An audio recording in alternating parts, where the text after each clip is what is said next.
മോദി ഗവൺമെന്റിനോട് ചോദ്യങ്ങൾ ചോദിക്കേണ്ട ഇന്ത്യയിലെ മീഡിയകൾ അവരുടെ ബിസ്ക്കറ്റ് തീനികളായ വെറും കോമാളികൾ മാത്രമാണെന്ന് എല്ലാവർക്കും അറിയാവുന്ന കാര്യമാണ്. എന്നാൽ ഇന്ത്യയിലെ മീഡിയകളും സെലിബ്രിറ്റികളും ചെയ്യേണ്ട, ഭരിക്കുന്നവരോട് അവരുടെ വീഴ്ചയിൽ ചോദ്യങ്ങൾ ചോദിക്കേണ്ട കടമ യാതൊരു ഭയവും കൂടാതെ എന്നും നിറവേറ്റിക്കൊണ്ടിരുന്ന ആളാണ് ജ്യോതിർമഠത്തിലെ ശങ്കരാചാര്യ അവിമുക്തേശ്വരാനന്ദ് സരസ്വതി. പഹൽഗാമിൽ ഇപ്പോഴുണ്ടായ വലിയ തീവ്രവാദ ആക്രമണത്തെക്കുറിച്ചും പാകിസ്ഥാന്റെ വെള്ളംകുടി മുട്ടിക്കും എന്ന് പറയുന്ന കഴമ്പില്ലാത്ത ഗീർവാണത്തെക്കുറിച്ചും ഇവിടെ തുറന്ന് വ്യക്തമാക്കുകയാണ് അദ്ദേഹം. ഇന്ത്യയിലെ മീഡിയകൾക്കോ സെലിബ്രിറ്റികൾക്കോ രാജ്യത്തോട് അല്പമെങ്കിലും കൂറുണ്ടായിരുന്നെങ്കിൽ ഇന്ത്യക്ക് ഈ ഗതികേട് ഉണ്ടാവില്ലായിരുന്നു. അവർക്ക് രാജ്യ താല്പര്യത്തെക്കാൾ പ്രധാനം അവരുടെ വ്യക്തി താല്പര്യങ്ങളും ലാഭവും മാത്രമാണ്. രാജ്യത്തെ ബഹുഭൂരിപക്ഷം മീഡിയകളും സെലിബ്രിറ്റികളും ബിസിനസ്സുകാരും എല്ലാം മോദിയെയും കൂട്ടരെയും ഭയപ്പെട്ടോ അല്ലെങ്കിൽ അവരിൽ നിന്നുള്ള ലാഭം പ്രതീക്ഷിച്ചോ ഇല്ലാത്ത സ്തുതികൾ മാത്രം പാടിക്കൊണ്ടിരിക്കുമ്പോൾ ചങ്കുറപ്പോടെ മോദിയോട് ചോദ്യങ്ങൾ ചോദിക്കുകയും മോദിയുടെ പൊള്ളത്തരങ്ങളെ തുറന്നു കാണിക്കുകയും ചെയ്യാൻ ഒരിക്കലും മടിച്ചിട്ടില്ലാത്ത ആളാണ് അവിമുക്തേശ്വരാനന്ദ സരസ്വതി. ഇവിടെ പഹൽഗാമിലെ ആക്രമണത്തിൽ മോദി സർക്കാരിന്റെ വീഴ്ചകളെയും പാകിസ്ഥാന്റെ വെള്ളംകുടി മുട്ടിക്കും എന്നുള്ള അപ്രായോഗികമായ കഴമ്പില്ലാത്ത പൊള്ളവാക്കുകളെയും തുറന്നു കാണിച്ചുകൊണ്ടും അദ്ദേഹം പറയുന്ന വാക്കുകൾ വളരെ ശ്രദ്ധയോടെ കേൾക്കാൻ മറക്കരുത്. हमारे घर में कोई घटना होती है तो हम सबसे पहले किसको पकड़ेंगे?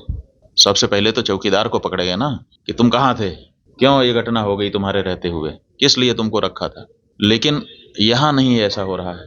यहाँ जो है कहते तो हैं कि हम चौकीदार हैं, लेकिन चौकीदारी अगर की गई होती, हाँ चौकीदार अगर अपने काम में पक्का होता है तो उसके ऊपर आक्रमण करके उसको कोई मार दे. നമ്മുടെ വീട്ടിൽ എന്തെങ്കിലും സംഭവം ഉണ്ടായിട്ടുണ്ടെങ്കിൽ നമ്മൾ ഏറ്റവും ആദ്യമേ ആരെയാണ് പിടിക്കുക? ആദ്യമേ കാവൽക്കാരനെയല്ലേ പിടിക്കുക, അല്ലേ? നീ എവിടെയായിരുന്നു? നിന്നെ കാവലേൽപ്പിച്ചിട്ടും എന്തുകൊണ്ടാണ് ഇങ്ങനെ സംഭവിച്ചത്? എന്തിനാണ് നിന്നെ വീടിന്റെ കാവൽ ഏൽപ്പിച്ചത്? എന്നാൽ ഇവിടെ അങ്ങനെയല്ല സംഭവിക്കുന്നത്. ഇവിടെ കാവൽക്കാരനാണ് എന്ന് പറയുന്ന ആൾ, അയാൾ തന്റെ കാവൽ നിറവേറ്റിയിരുന്നെങ്കിൽ, കാവൽക്കാരൻ തന്റെ ജോലി ശരിയായി ചെയ്തിരുന്നെങ്കിൽ ആദ്യം അയാളുടെ മേൽ ആക്രമണം നടത്തി അയാളെ കീഴ്പ്പെടുത്തിയിട്ട് വേണം ആക്രമികൾക്ക് വീട്ടിൽ പ്രവേശിക്കാൻ. लेकिन फिर कहा जाता है कि इस चौकीदार ने अपना निभाया. यहाँ तो कुछ पता ही नहीं है, कोई लड़ा ही नहीं उनसे, किसी ने उनको रोकने की कोशिश ही कहीं नहीं की. वो आए, घटना की, आराम से चले गए, कहीं पर उनको कोई बाधा नहीं है. कहाँ है चौकीदार? और चौकीदार के बारे में चर्चा ही नहीं हो रही है. എന്നാൽ ഈ പറയുന്ന കാവൽക്കാരൻ എവിടെയാണ് തന്റെ കടമ നിറവേറ്റിയത്? ഇവിടെ എന്താണ് നടക്കുന്നതെന്ന് കാവൽക്കാരൻ അറിയുന്നേയില്ല. കാവൽക്കാരനോട് ആരും ഏറ്റുമുട്ടിയിട്ടില്ല. ആരും അക്രമികളെ തടയാൻ തയ്യാറായിട്ടില്ല. അക്രമികൾ വന്നു, ആക്രമണം നടത്തി, എന്നിട്ട് പുല്ലുപോലെ കടന്നു കളഞ്ഞു. ഒരിടത്തും അവരെ ആരും തടഞ്ഞില്ല. കാവൽക്കാരൻ എവിടെയായിരുന്നു?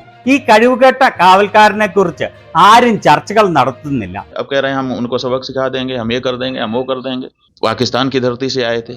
अरे भाई, पाकिस्तान की धरती से आए थे, इतनी जल्दी कैसे पता चल गया आपको? और अगर इतनी जल्दी आपको पता चल जाता है तो घटना के पहले क्यों नहीं पता चल गया?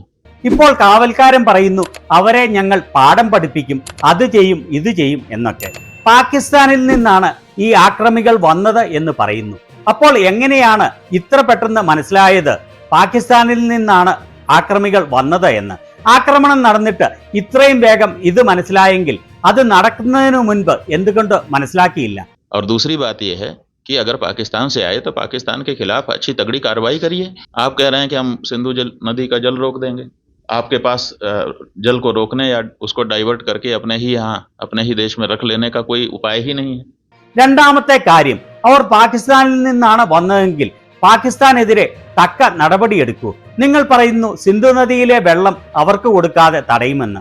എന്നാൽ താങ്കളുടെ അടുത്ത് ആ ജലം പാകിസ്ഥാനിലേക്ക് പോകുന്നത് തടയുന്നതിനോ അത് വഴിതിരിച്ചുവിട്ട് ഇന്ത്യയിലേക്ക് ഒഴുക്കുന്നതിനോ ആവശ്യമായ യാതൊരു മാർഗങ്ങളുമില്ല.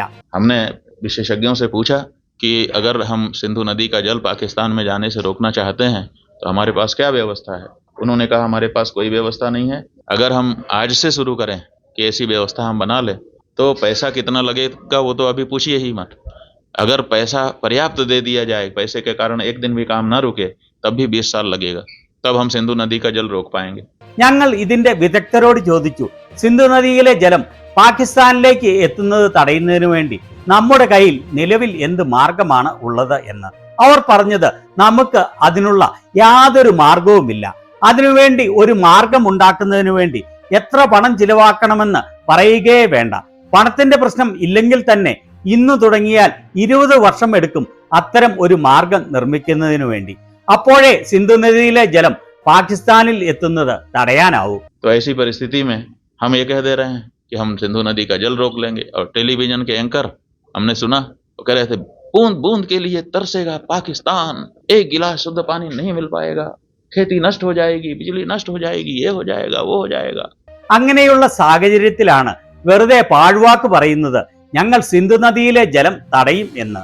മോദി മീഡിയയുടെ ആളുകൾ ടെലിവിഷനിൽ ഇരുന്ന് ഇത് ഏറ്റുപിടിച്ച് അലറി പറയുകയാണ് പാകിസ്ഥാന്റെ വെള്ളം കൂടി ഇപ്പോൾ മുട്ടിക്കും, ഒരു ഗ്ലാസ് ശുദ്ധവെള്ളം പോലും പാകിസ്ഥാനികൾക്ക് ഇനി ലഭിക്കുകയില്ല, അവരുടെ കൃഷി മൊത്തം നശിച്ചു പോകും, അവർക്ക് അത് നഷ്ടം വരും ഇത് നഷ്ടം വരും എന്നൊക്കെ गजब बता रहे थे। ऐसा लग रहा था कि जैसे प्यास तो लग ही गई पाकिस्तान को। और इधर विशेषज्ञ बता रहे हैं कि हमारे पास पानी को रोक लेने का कोई उपाय ही नहीं है. പറയുന്നത് കേട്ടാൽ തോന്നും ഇപ്പോൾ തന്നെ പാകിസ്ഥാനികൾക്ക് ദാഹം കൊണ്ട് ഇരിക്കപ്പുറതിയില്ലാത്ത അവസ്ഥയിൽ ആയിരിക്കുകയാണ് എന്ന്.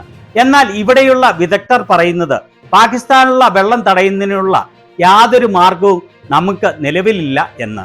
ഇദ്ദേഹം പറഞ്ഞത് വളരെ ശരിയായ കാര്യമാണ്.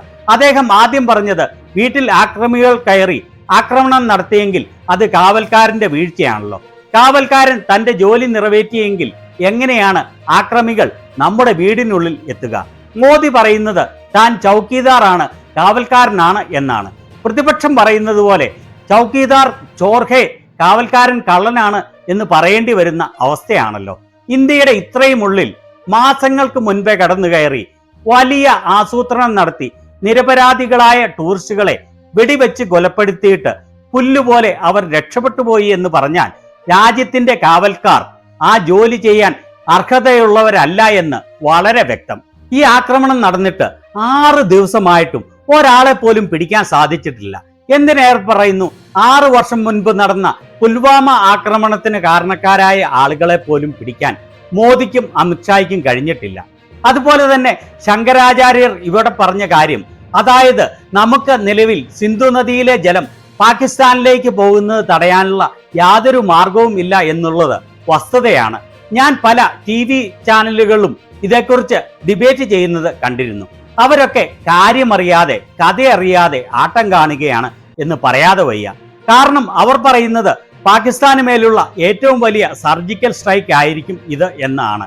അങ്ങനെ ചെയ്യാൻ സാധിച്ചുവെങ്കിൽ അത് പാകിസ്ഥാന് മേലുള്ള ഏറ്റവും വലിയ സർജിക്കൽ സ്ട്രൈക്ക് തന്നെയാണ്.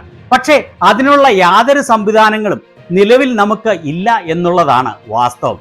അങ്ങനെ ഒരു സംവിധാനം ഉണ്ടാക്കണമെങ്കിൽ അതിന് ചിലവാകുന്ന തുക രാജ്യത്തിന് താങ്ങാവുന്നതിലും അധികമായിരിക്കും. ഇനി ചിലവ് താങ്ങാം എന്ന് തന്നെ വിചാരിച്ചുകൊള്ളൂ. അപ്പോഴും മിനിമം 15-20 വർഷമെങ്കിലും എടുക്കും സിന്ധു നദിയിലെ ജലം പാകിസ്ഥാനിലേക്ക് ഒഴുകുന്നത് തടയുന്നതിനും അത് ഇന്ത്യയിലേക്ക് തിരിച്ചുവിടുന്നതിനും വേണ്ടി. അതുകൊണ്ട് മോദി ഗവൺമെന്റ് ആളുകളെ പറ്റിക്കാൻ കൊള്ളവാക്ക് പറയുന്നത് നിർത്തി ഇനിയെങ്കിലും ഈ ആക്രമണം നടത്തിയവരെയും അതിനുള്ള ഗൂഢാലോചനയും സഹായവും ചെയ്തവരെയും എത്രയും വേഗം പിടിക്കാനുള്ള ശക്തമായ നടപടികൾ എടുക്കുകയാണ് വേണ്ടത്. അതുപോലെ പാകിസ്ഥാന് മേൽ ശക്തമായ സമ്മർദ്ദം ചെലുത്തി മറ്റ് വിദേശ രാജ്യങ്ങളെ പാകിസ്ഥാന് മേൽ ഉപരോധം ഏർപ്പെടുത്താൻ പ്രേരിപ്പിച്ച് തീവ്രവാദികൾക്ക് അവർ വളമിട്ട് കൊടുക്കുന്നതിന് തടയിടാൻ ശ്രമിക്കുകയാണ് വേണ്ടത്. പൊള്ളയായ വാക്കുകളല്ല, പ്രവൃത്തിയാണ് ഇന്ത്യക്കാർ പ്രതീക്ഷിക്കുന്നത്.